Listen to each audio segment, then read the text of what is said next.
ಸಾಲಲ್ಲ, ಇನ್ನೂ ಅಷ್ಟು ಬೇಕು, ಇನ್ನೂ ಹೆಚ್ಚು ಬೇಕು. ಇವತ್ತು ಹಂಗಲ್ಲ, ಇವತ್ತು ಇಷ್ಟಿದೆ, ಅದು ಇನ್ನೂ ಅಷ್ಟು ಬೇಕು, ಅದೇ ಸಾಲ ಅದಕ್ಕಿಂತ ಜಾಸ್ತಿ ಬೇಕು. ಹಿಂದೆಲ್ಲ ನಿಮಗೆ ಮಕ್ಕಳಿಗೂ ಹಿಂದೆ ಎಲ್ಲ ತಂದೆ ತಾಯಿಗಳು ಕೆಲಸದಲ್ಲಿ ಇರ್ತಾ ಇರಲಿಲ್ಲ. ಹೌದು, ವ್ಯವಸಾಯ ಮಾಡ್ತಾಯಿದ್ರು. ಅವ್ರು 8 ಜನ ಮಕ್ಕಳು ಸಾಕ್ತಾರೆ. ಇವತ್ತು ಇಬ್ಬರು ಕೆಲಸದಲ್ಲಿ ಇರ್ತಾರೆ, ಒಂದು ಮಗು ಸಾಕ್ತಾರೆ. ನೀವು ಯೋಚನೆ ಮಾಡಿ, ಇಬ್ಬರು ಸಂಬಳ ತಾಂತಾ ಇರ್ತಾರೆ. ಇವತ್ತು ಸತ್ಯ. 2 ಮಕ್ಕಳಿಲ್ಲ ಅವ್ರಿಗೆ, ಒಂದು ಮಗುನ ಸಾಕೋದು ಸಾಕಪ್ಪ, ಒಂದೇ ಮಕ್ಕಳು ಸಾಕು ಅನ್ನೋ ಸ್ಥಿತಿ. ಆದರೆ ಅವ್ರ ತಂದೆ ತಾಯಿ ಇರ್ತಾರೆ, ಅವರಿಗೆ 3-4 ಜನ ಮಕ್ಕಳಿರ್ತಾರೆ. ಅವರೇನು ಯಾವುದೇ ಗೌರ್ಮೆಂಟ್ ಕೆಲಸ ಆಗಲಿ ಮತ್ತೊಂದು ಕೆಲಸದಲ್ಲಿ ಇರ್ತಾ ಇಲ್ಲ. ಅವರು 3-4 ಜನದಲ್ಲಿ ಆ ಹೊಟ್ಟೆ ಬಟ್ಟೆ ಅಷ್ಟಲ್ಲಿಗೆ ಅವ್ರನ್ನ ಸಾಕಿ ಸರಿಗಿರುವಂಥ. ಇವತ್ತು ಅವೆಲ್ಲ ನೋಡಿದಾಗ ಏನು ಎಷ್ಟಿದ್ರೂ ಕೂಡ ಸಮಾಧಾನ ಇಲ್ಲ ಅನ್ನೋ ಸ್ಥಿತಿ ಏನಿದೆಯೇನೋ ಅಂತ ಭಾವನೆ. ಹೇಗಿರ್ಬೇಕು ನಮ್ಮ ಬದುಕು ಈ ಆಧುನಿಕ ಯುಗದಲ್ಲಿ?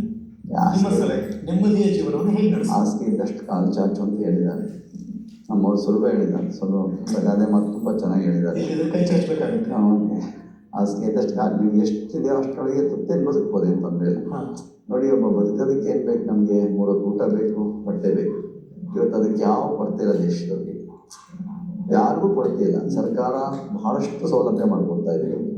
ಯಾರಿಗೂ ಹಸಿದವರು ಇರಬಾರ್ದು, ಹಸಿವು ನೀಗಿಸ್ಬೇಕು. ನಾವು ಹಸಿವಿನ ಸೂಚ್ಯಂಕದಲ್ಲಿ ನಾವು ಕಡಿಮೆ ಬರಬೇಕು, ಇಲ್ಲವೇ ಇಲ್ಲದಂಗೆ ಆಗ್ಬೇಕು. ನಮ್ಮ ದೇಶದಲ್ಲಿ ಹೋರಾಟ ಮಾಡ್ತಾ ಇದ್ದೀವಿ.